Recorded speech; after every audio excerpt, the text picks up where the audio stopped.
Good morning, students. Today we are going to learn a poem. The title of the poem is The Ant and the Cricket. The theme is adapted from Aesop's fables. Before we learn who Aesop is and what are fables, let me introduce 5 new words. Learning new words will certainly enrich our vocabulary. This is one word substitution. First one, especially skilled in storytelling. The one who is skilled in storytelling is called, 4 options are given: raconteur, elegy, clientele, forgery. The answer is raconteur. Second question, usage of an incorrect word in place of the one which is similar in pronunciation. Spoonerism, malapropism, blooper, copsing. Usage of an inappropriate word in the place of the one which is similar in pronunciation is called malapropism. Third one, habitually silent or talking less. The person who is talking less is called, 4 options: taciturn, hue, loquacious, servile. Answer is taciturn. Fourth one, a traditional short story that teaches a moral lesson through animal characters. 4 options: parable, fable, underplay, oxymoron. A traditional short story that teaches a moral lesson through animal characters are called fable. Today we are going to learn one of the fables. Next one, then what is a parable? A short story that teaches a moral lesson. Options: parable, narration, fable, allegory. So a short story that teaches a moral lesson as told by Jesus Christ in the Gospel. Every time he conveyed his thought and ideas through a parable to the people so that it is easy for him to reach his disciples. So the answer is parable. 5 words we have learned today: raconteur, malapropism, taciturn, fable, and parable. Now let's move on to the poem. First one, about the author. Normally we say about the poet. Here, as I told you, the fable is, or the theme of the poem is taken from Aesop's fables. So who is Aesop?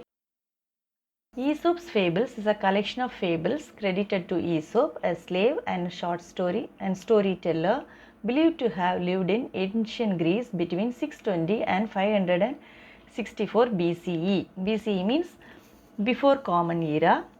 Aesop was a slave and storyteller. He lived in ancient Greece.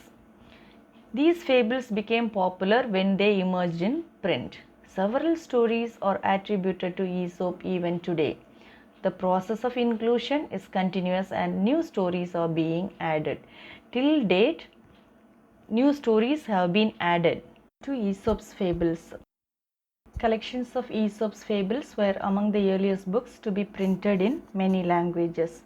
Now, again, what's a fable?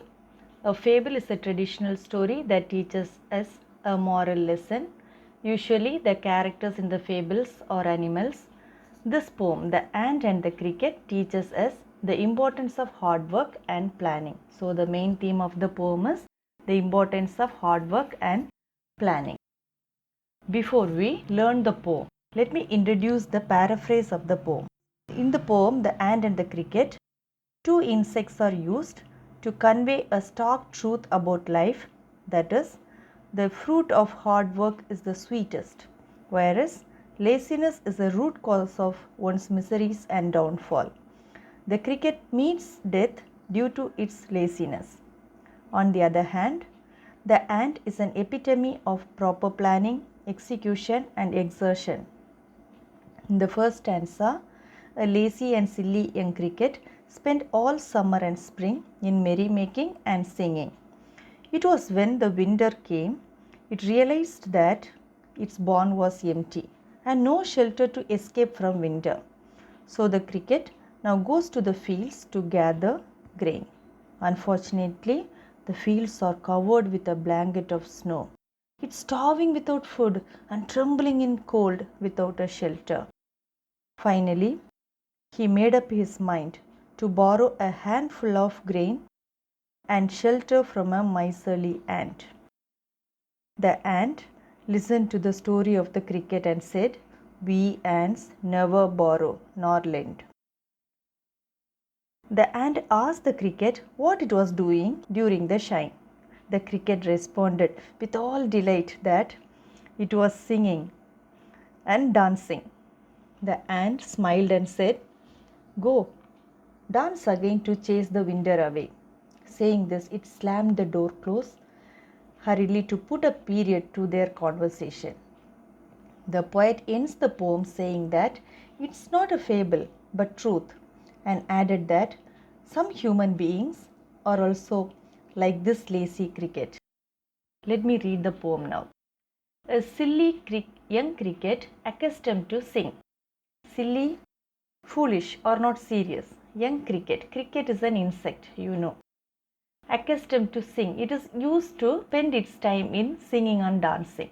So, a cricket without any purpose, spending its life through the warm, sunny months of gay summer and spring. Warm, pleasant weather.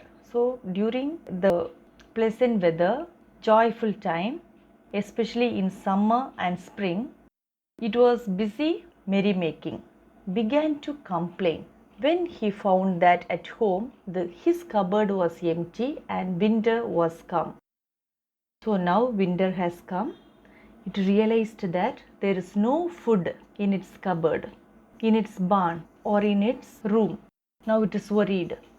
It has no place to stay safely. Not a crumb to be found on the snow-covered ground.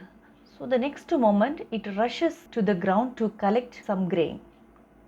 Unfortunately, the fields are covered with snow. There was not even a crumb, a piece of bread to be found in the field, nor a flower. Not a flower could he see, not a leaf on a tree. So there is neither a leaf or a flower on the tree. Now it is worried. "Oh, what will become," says the cricket, "of me? What am I going to do? There is no food and no shelter for me to keep myself alive." At last, by starvation and famine, made bold. Now he is bold because the starvation means hungry for a long period of time. It is starving without food for a long period of time. So starvation and famine, again lack of food, gave the cricket the confidence to face others and ask for food. All dripping with wet and all trembling with cold.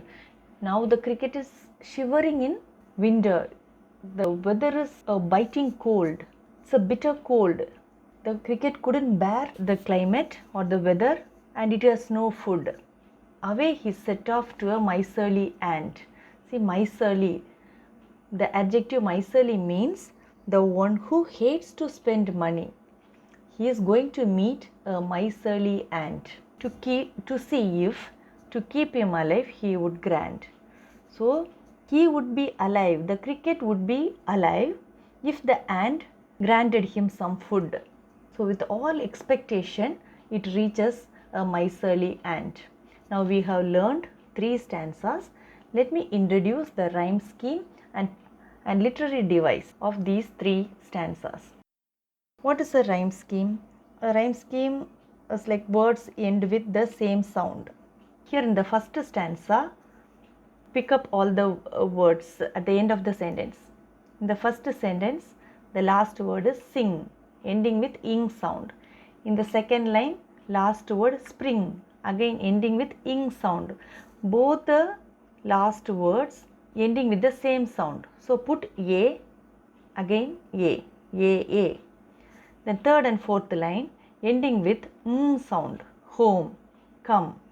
Both are same, both the sounds are same. So put b. So the rhyme scheme of the first stanza is A pattern. What about the second stanza?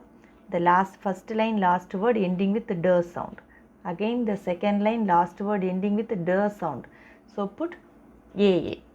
Then third and fourth ending with e sound. Both the words are ending with same sound. So put bb. second stanza again the same pattern, A, B, B pattern. But there is a slight change in the third stanza. The third stanza, first line, last word E sound. But second and third line, last words D sound. First one E, second line D sound, third line D sound. So put A, B, B, then fourth and fifth lines are ending with T sound, C, C. So the rhyme scheme of the third stanza is A, B, B, C, C pattern. Now literary device. What is literary device? Why the poet is using literary devices? The poets use literary devices just to beautify their writing, just to add spices in order to create the interest among the readers.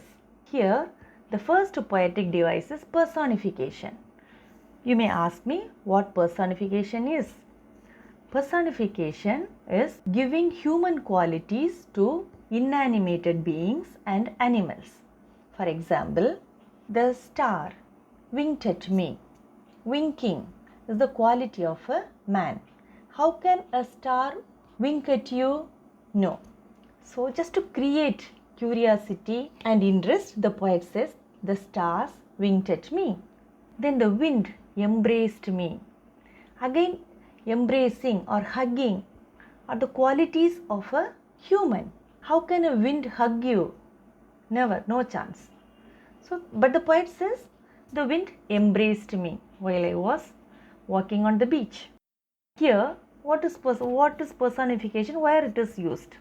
Right from the beginning to the end of the poem, the poet used he, the pronouns he and I, to address the insects, the ant and the grasshopper. In the poem, two insects are used, the ant and the cricket. Everywhere the poet, instead of using it, he has used the pronouns he and I.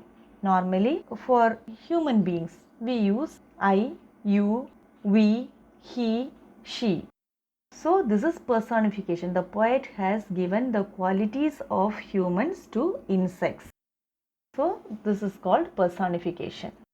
Let's move on to the second part of the poem. Him shelter from rain, a mouthful of grain, he wished only to borrow, he'd repay it tomorrow. If not helped, he must die of starvation and sorrow. Says the ant to the cricket, I am your servant and friend, but we ants never borrow, we ants never lend. Now it is thinking that the cricket saying that I am going to ask some grain and a shelter to keep itself safe from rain. So him shelter from rain. He needs a shelter from rain and a mouthful of grain. It needs some grain. He wished only to borrow, but the cricket has some self-esteem. It is not going to ask anything for free. It is not going for begging. It says, I will go and borrow something. I will repay it tomorrow. If not helped, he must die of starvation and sorrow. So if the miserly ant is not giving anything, it is for sure the cricket is going to die of starvation. Without food, it is going to die, says the ant to the cricket. Now the ant is responding to the words of the cricket. I am your servant and friend. Yes, I am your friend and your neighbor. Even I am your servant. But we ants never borrow, we ants never lend. We ants have the qualities of not borrowing from anyone or not lending to anyone. We neither borrow nor lend. That's it. But tell me, dear cricket, but this miserly ant has a doubt. Tell me the reason. Did you lay nothing by when the weather was warm? So the ant is asking, what did you do when the weather was warm? When there was a shine, what were you doing? Now answers the cricket, not I. I didn't do anything. Interesting now. Now here I want to introduce the rhyme scheme again. In the first stanza, first line ending with rain, in sound. Second line again ending with in sound. Both are same sounds. So you can put A. Then fourth and fifth again sixth two having same sound. O, wow sound, borrow, morrow, sorrow. So O sound. Put B, B, B. A, B, B, B. Then last two lines ending with D sound. Friend, lend. Put C, C. So the rhyme scheme of this stanza is A, B, B, B, C, C pattern. Hope you understood. The next four lines. Cricket, by. Both are different sounds. So put A, B, then again cricket. First and third lines are ending with same sound. Put A, then the second and fourth are ending with I sound. Put B. So AB, AB pattern. Here, what is the poetic device used in these lines? First one is repetition. Repetition, what is repetition? Repeating the words more than one time. Here we ants, the phrases we ants are repeated, so this is repetition. Now alliteration. What is alliteration? Repetition of the same letter or sound at the beginning of words. As I told you in the last poem, I have given you an example. Once again I want to repeat the same example so it is easy for you to retain it in your mind. It is the easiest one. She sells seashells at the seashore. What sound is repeated here? S sounds. The S letter is repeated, S sound is repeated. She sells seashells at the seashore. So, repetition of the same letter or sound at the beginning of word. Here says the ant to the cricket, I am your servant and friend. Which letter is repeated here in the line? S sound is repeated. Good. This is called alliteration. Let's move on to the last part. My heart was light, that I sang day and night, for all nature looked gay. You sang, sir, you say? Now the cricket says, my heart was light. So I was very happy that I sang day and night. That made me sing throughout the day and night. For all nature looked gay. Why I was happy? The nature is extremely pleasant to me. So I was singing and I was singing and dancing all through spring and summer. Now the ant asks, you sang, sir? You say? You are telling you sang? Go then, said the ant, and sing winter away. Go and sing, the winter will go away.